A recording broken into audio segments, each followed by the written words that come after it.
Good morning students, मैं sir doctor के Gupta, associate professor in physics in RD girls college Gorakhpur. आज हम BSc part third के first paper quantum mechanics के बारे में विचार करेंगे। क्वांटम मैकेनिक्स का डेवलपमेंट क्यों हुआ? हम जानते हैं कि 19वीं शताब्दी के अंत तक यह माना जाता था कि ब्रह्मांड में जो भी कण हैं वो न्यूटन की गति के नियमों का पालन करते हैं और विकिरण या विद्युत चुंबकीय रेडिएशन, विद्युत चुंबकीय विकिरण, ये मैक्सवेल की समीकरणों की सहायता से समझाया जा सकता है। लेकिन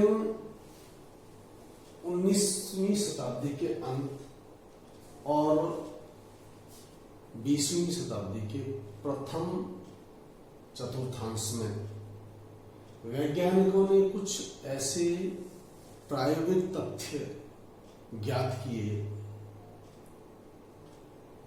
जिनका जवाब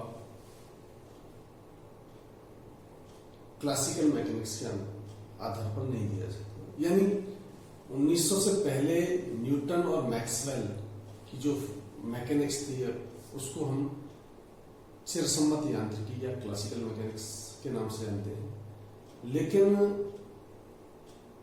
जब क्लासिकल मैकेनिक्स की सहायता से अब कुछ वो क्या कमियां थी जिनको कि क्लासिकल मैकेनिक्स नहीं समझा सकी, तो कुछ ऐसे तथ्य थे जो क्लासिकल मैकेनिक्स के आधार पर नहीं समझाए जा सके। उनमें पहला नंबर है, it does not hold in atomic dimensions, अर्थात यह परमाणुवीय विमाओं में लागू नहीं होता।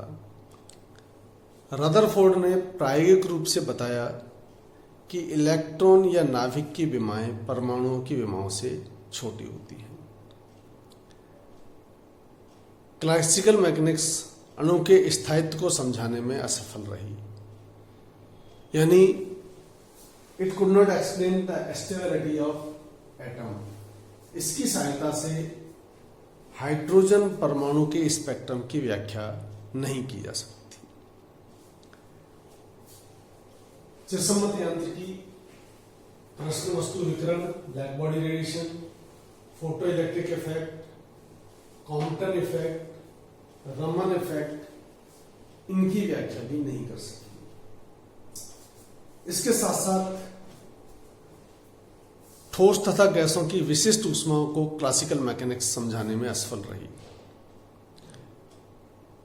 परमाणुओं द्वारा उत्सर्जित विविक्त वर्णक्रम तथा परमाणुीय क्षेत्रों में इलेक्ट्रॉन, प्रोटॉन आदि की गति की व्याख्या भी चिरसम्मत यांत्रिकी की सहायता से नहीं की जा सकती। अर्थात हम कह सकते हैं कि चिरसम्मत सिद्धांत की इन कमियों के कारण ही क्वांटम यांत्रिकी का विकास हुआ।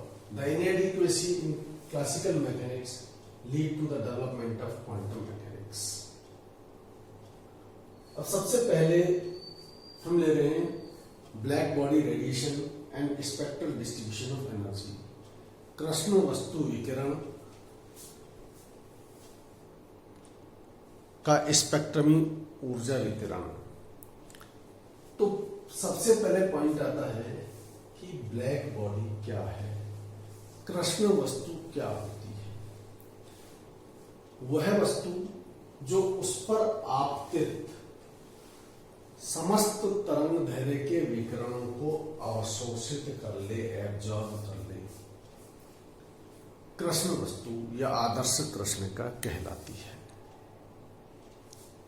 ऐसे पिंड को जब गर्म किया जाता है तो सभी तरंग दैर्घ्य के विद्युत चुंबकीय विकिरण उत्सर्जित करता है। ये ऊष्मीय विकिरण ब्लैक बॉडी रेडिएशंस या कृष्ण का विकिरण कहलाते हैं। यहां हमने चित्र में एक कोटर दर्शाया हुआ है। इसके अंदर हमने कालिख पोती हुई, यानी इसको ब्लैक किया हुआ है। ऐसा माना जाता है कि प्लेटिनम ब्लैक और काजल 95 और 98% विकिरणों को एब्जॉर्ब कर लेते हैं। यदि एक कोटर के अंदर की दीवार पर पूरी तरह से ब्लैक कर दिया जाए और उसे स्थिर ताप पर रखा जाए तो यह एक आइडियल ब्लैक बॉडी, आदर्श कृष्णिका कहलाती है।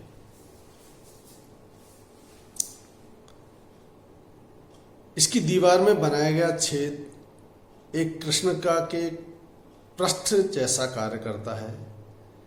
इसका कारण यह है कि छिद्र पर पड़ने वाला कोई भी विकिरण कोटर के अंदर चला जाता है और कोटर की काली दीवारों द्वारा कुछ परावर्तन के पश्चात अवशोषित कर लिया जाता है।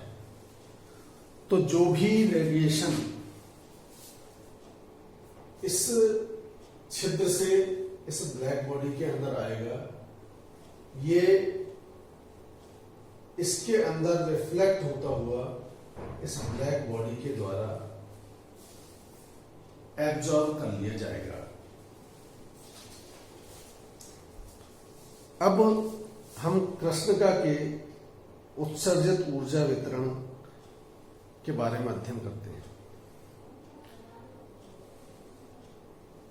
जब एक कृष्ण पिंड स्थिर ताप पर रखा जाता है, या हमने जो ब्लैक बॉडी ली है इसको एक बार, हर बार जब भी आपको एक्सपेरिमेंट करना है, एक कांस्टेंट टेम्परेचर मेंटेन करके रखना है।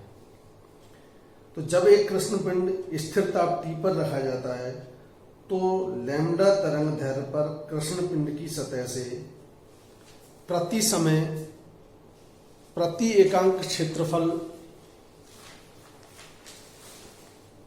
और प्रति एकांक तरंग दैर्ध्य परास में उत्सर्जित ऊर्जा को स्पेक्ट्रमी उत्सर्जकता, स्पेक्ट्रल एमिटेंस कहते हैं। स्पेक्ट्रमी ऊर्जा घनत्व तरंग दैर्ध्य लैम्डा तथा ताप T पर इस कृष्ण वस्तु या कोटर में प्रति एकांक आयतन पर ऊर्जा है। स्पेक्ट्रमी ऊर्जा घनत्व को स्पेक्ट्रमी ऊर्जा वितरण फलन भी कहते हैं। सर्वप्रथम लूमर तथा प्रंगसाइम ने 1899 में स्पेक्ट्रमी उत्सर्जकता ई लैम्डा का शुद्ध मापन किया। उन्होंने स्पेक्ट्रल एनर्जी डेंसिटी, स्पेक्ट्रमी ऊर्जा घनत्व का विभिन्न तरंग दैर्ध्य के साथ अलग अलग टेम्परेचर पर स्टडी की और इसके द्वारा जो एनर्जी स्पेक्ट्रम प्राप्त हुआ इसको स्पेक्ट्रल एनर्जी डिस्ट्रीब्यूशन या स्पेक्ट्रमी ऊर्जा वितरण कहते हैं। इस ग्राफ से हम देखते हैं कि यहां देखिए कुछ चीजें आपको इस ग्राफ को देखते ही क्लियर हो जाएंगी कि इधर हम वेवलेंथ तरंग दैर्ध्य बढ़ा रहे हैं, इधर एनर्जी डेंसिटी बढ़ा रहे हैं। आप कोई भी ग्राफ ले लीजिएगा, देखिए ये मान लीजिए मैं फर्स्ट ये वाला ग्राफ ले रहे हैं, तो जैसे जैसे तरंग दैर्ध्य बढ़ रहा है, तरंग दैर्ध्य के बढ़ने के साथ साथ एनर्जी स्पेक्ट्रल एनर्जी डेंसिटी पहले बढ़ रही है, इसके बाद मैक्सिमम पर पहुंच रही है और फिर घट रही है। तो दूसरा एक चीज और आप देख सकते हो कि किसी भी एक ताप पर जो आपका स्पेक्ट्रल एनर्जी डिस्ट्रीब्यूशन कर्व है वो कंटिन्यूअस कर्व है, सतत वक्र है। अब यहां एक चीज और देखिए कि ये जो कर्व है इनके पीक्स न्यूनतम तरंग दैर्ध्य की ओर आ रहे हैं। यहां इसको देख लीजिएगा, पहला ये जैसे जैसे आप देखते जा रहे हैं तो इसका मतलब यह है कि यहां पर जो मैक्सिमम वेवलेंथ है वो तरंग दैर्घ्य के व्युत्क्रमानुपाती है। और किसी भी ताप पर देख लीजिएगा तो किसी ताप T के लिए खींचे गए वक्र के लिए तरंग दैर्घ्य लैम्डा m इस प्रकार है कि इस तरंग दैर्घ्य का ताप के साथ गुणनफल एक कांस्टेंट राशि होती है। यह बीन्स डिस्प्लेसमेंट लॉ, बीन के विस्थापन का नियम कहलाता है। यहां this B is Wien's constant, Wien गुणांक, जिसकी value 2.898 into 10⁻³ metre into kelvin होती है।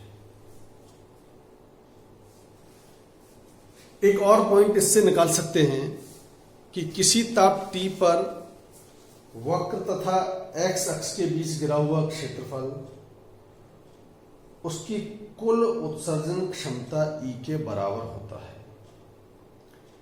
यह कृष्णिका के परम ताप के चतुर्थ घात के समानुपाती होती है, अर्थात E is proportional to T⁴ और E equals to sigma T⁴।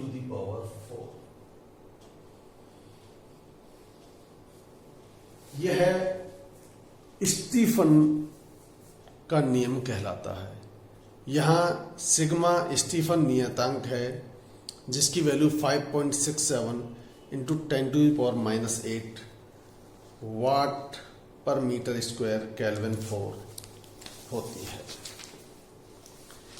इस तरह से ये ब्लैक बॉडी और उससे प्राप्त एनर्जी डिस्ट्रीब्यूशन कर्व को आज हमने बताया। Thank you.